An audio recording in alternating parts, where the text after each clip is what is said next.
小姐，你这份要不要加辣？跟我一样辣就好了，谢谢。那就不辣咯。老板，这要加辣。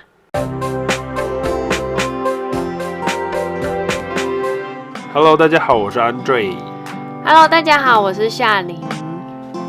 我们今天要来聊聊一本书，叫做《呼吸为了疗愈》，作者是杨定一。那为什么会聊这本书呢？其实是因为源自于我上礼拜在网购的时候，意外看到底下有热门的推荐，然后还蛮多人买这本书的。那我看了标题还有大纲，就觉得还蛮有兴趣的，于是我就买回来看。不看还好，一看惊为天人，立马推荐给身为过敏儿、呼吸超级有问题的 Angie 来看。不知道 Angie 看了这本书之后有什么感想呢？ Angie， 你有试过这本书上面的方法吗？我第一次看到这一本书啊，我第一个念头就是夏琳 What the heck？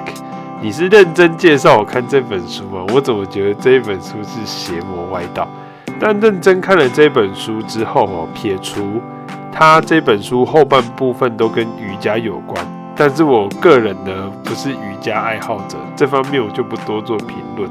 但是它前面呢有关于一些生理学、生理医学，还有生物化学的一些论述跟描述我都觉得是非常有参考度的所以里面有一些方法，我有很认真的尝试执行看看。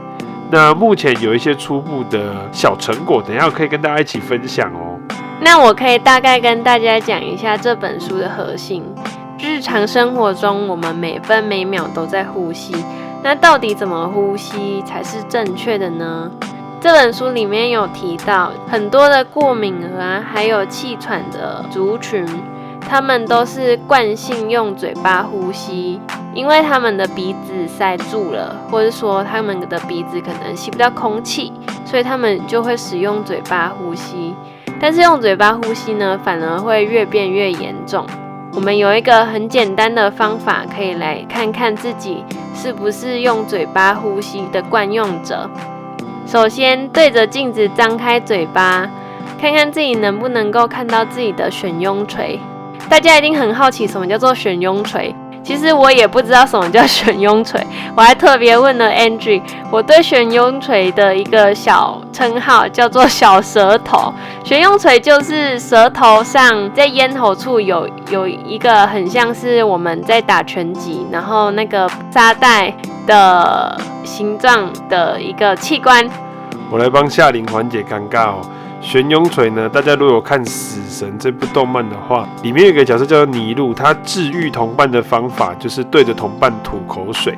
那他就说，我只要捏喉咙里面的小头，我就可以吐很多口水出来。大家可以看到自己嘴巴里面靠近咽喉部有一个掉下来的小肉块，很像沙袋的小肉块，那个就是悬雍垂那可以很清晰的看到悬雍垂，在医学上我们会用来判断插管容不容易，那其实也可以用来判断呼吸道有没有堵塞那透过这简单的方法，就可以知道自己是不是有用对器官在呼吸那里面呢有教了很多的呼吸的方式，那其中我觉得最核心，然后最简单，大家都可以尝试的一个呼吸方法，就是将自己的舌头放在上颚，慢慢的吸气，然后闭气，然后吐气，中间可以都间隔同样的秒数，例如说4秒吸气，4秒闭气，4秒吐气。那它背后的作用呢，就是让自己的副交感神经可以更活跃。那为什么让副交感神经更活跃会更好呢？是因为我们平常都是用交感神经在工作。那我们来请 Angie 来解释一下交感神经跟副交感神经的差异吧。这边我帮夏琳补充相信有在看武侠小说的听众朋友都会知道打通任督二脉。那在中医学上，任脉跟督脉就是分别位于人体的前侧跟后侧的2条纵向的经络那在中医学上呢，打通任督二脉最简单的方法就是舌顶上颚，因为两条经络的交汇处就会落在口腔上颚跟下颚这个区间哦，所以舌顶上颚就是打通任督二脉。那刚刚夏琳有提到深呼吸跟副交感神经跟交感神经到底有什么区别？那大家可以先把这两个神经独立出来，我们来说。就是交感神经呢，它本身负责的行为，就像8+9一样。来，夏琳我问你哦，8+9最喜欢做什么？跳正头。除了跳正头呢？假 K 配咖 B。没，我觉得如果这一段让各位+9的朋友们听到，他们一定会不排除提告哦。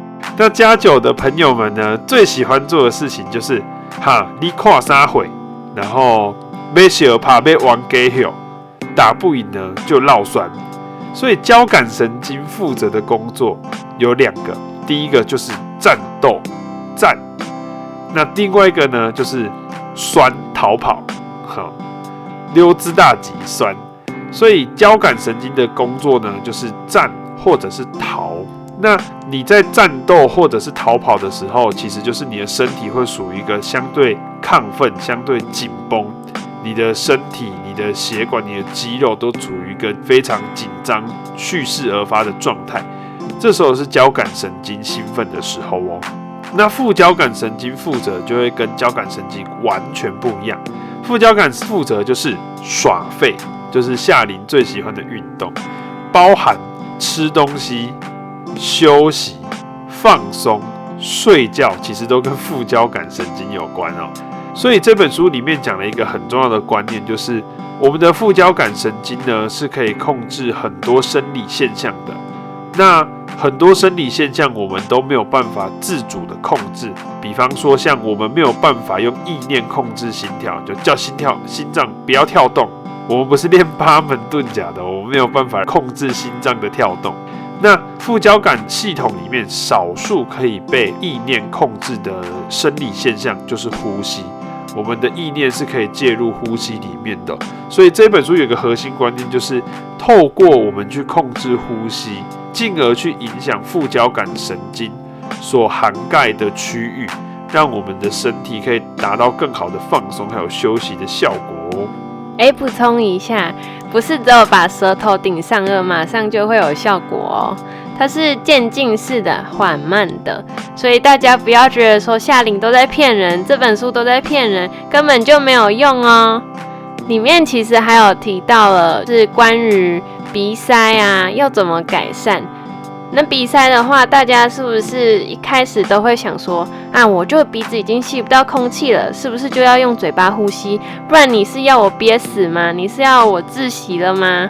当然不是，就是这本书它有提到，如果我们用嘴巴呼吸，反而会是个恶性循环。用鼻子呼吸呢，可以借由鼻窦中产生的一氧化氮去扩张血管。那当鼻塞的时候，我们还是要尽可能的用鼻子呼吸，然后放慢呼吸的速度。假设自己的速度可以是平均的吸气4秒，闭气4秒，吐气4秒，这样久而久之，自己的鼻子就会自然而然的畅通哦。那另外里面还有提到要怎么让有睡眠呼吸中止症的朋友，就是俗称打呼很严重的朋友，可以改善这个问题。那 Angie 有实际的用这本书的方法来做人体实验，我们来听听看 Angie 的成效。这边我要补充一个东西，我一开始看到这本书的时候啊，说呼吸是为了疗愈。我看到这一本书的时候，我脑海中闪过的第一个念头就是所以我要练水之呼吸的吗？我要来练 Mitsu no Kokyu Ichi no Tada。哎呀，那认真看了之后呢，我其实才发现，原来只是夏琳想要呛我打呼很大声。那其实我用里面的方法稍微实测一下哦，它其实有一个方法，就是它里面有个方法，就是可能透过睡眠胶带或者是止鼾带去让自己的嘴巴不要做动，就是可能把嘴部给封住、固定住，然后强迫只能用鼻子去进行呼吸哦。我一开始只觉得夏琳只是单纯的想谋杀我，怎么可能？我都已经比赛还把我的嘴封住，这样子我如果死掉了怎么办？但我试了1-2天之后，我发现，其实我一开始在使用睡眠胶带的时候啊，其实一开始有点贴不太住，就会想要把它撕掉，因为真的很难呼吸。但是后来我就按照书上的建议呢，呼吸是重质不重量，所以我就是慢慢的尝试用鼻子去呼吸，然后做比较深层的呼吸。其实久而久之呢，其实就算鼻子再怎么塞，还是有办法透过鼻子来做呼吸。那实验过程中呢，我的枕边人给我的回馈也是，我的打呼声真的变小了。回想起我以前的打呼声，那可是惊天地泣鬼神啊！我只要一打呼，我旁边的人都以为是打雷了，下雨收衣服喽。那 Andrew， 你除了打呼以外，你看完这本书还有其他的心得吗？我自己是可以分享一个我正在做人体实验的东西。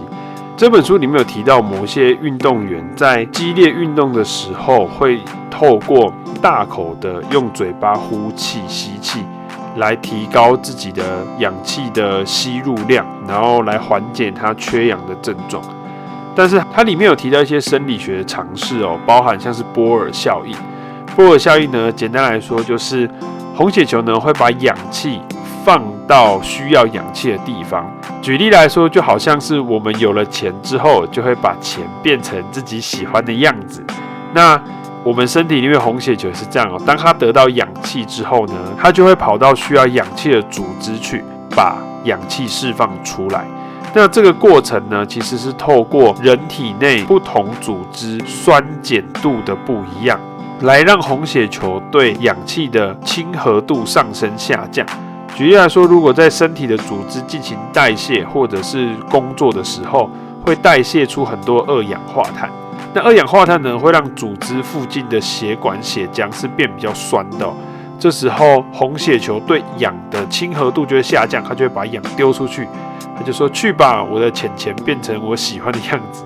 那回到肺脏之后呢，因为肺脏是一个频繁进行气体交换的地方，所以二氧化碳浓度没有那么高，那 pH 值呢就会比较高，那环境也会比较碱，所以它对氧的亲和力就会比较大，它就会把氧气就抓到红血球身上了。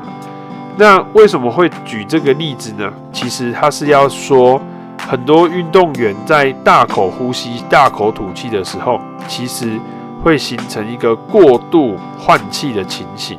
那过度换气呢，除了是大口呼吸、大口吐气之外，其实也是把肺脏里面的二氧化碳大量的吐掉，那反而会让器官更难把氧气吸进来，反而会让自己的身体更容易缺氧哦。所以这真的在重训的时候呢，因为以前在重训的时候，习惯都会用嘴巴吸一大口气，然后憋住，然后维持自己核心稳定，然后再开始重训。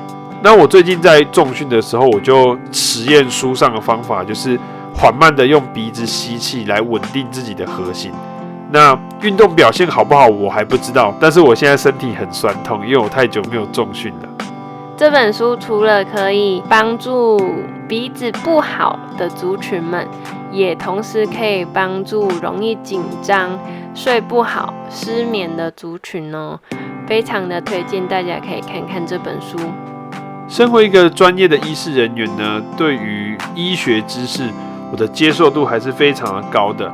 如果各位朋友呢有看到一些书籍里面的知识是你很感兴趣，但是不确定它的原理是真是假的，都欢迎分享给我们，让Andre为你做人体实验哦。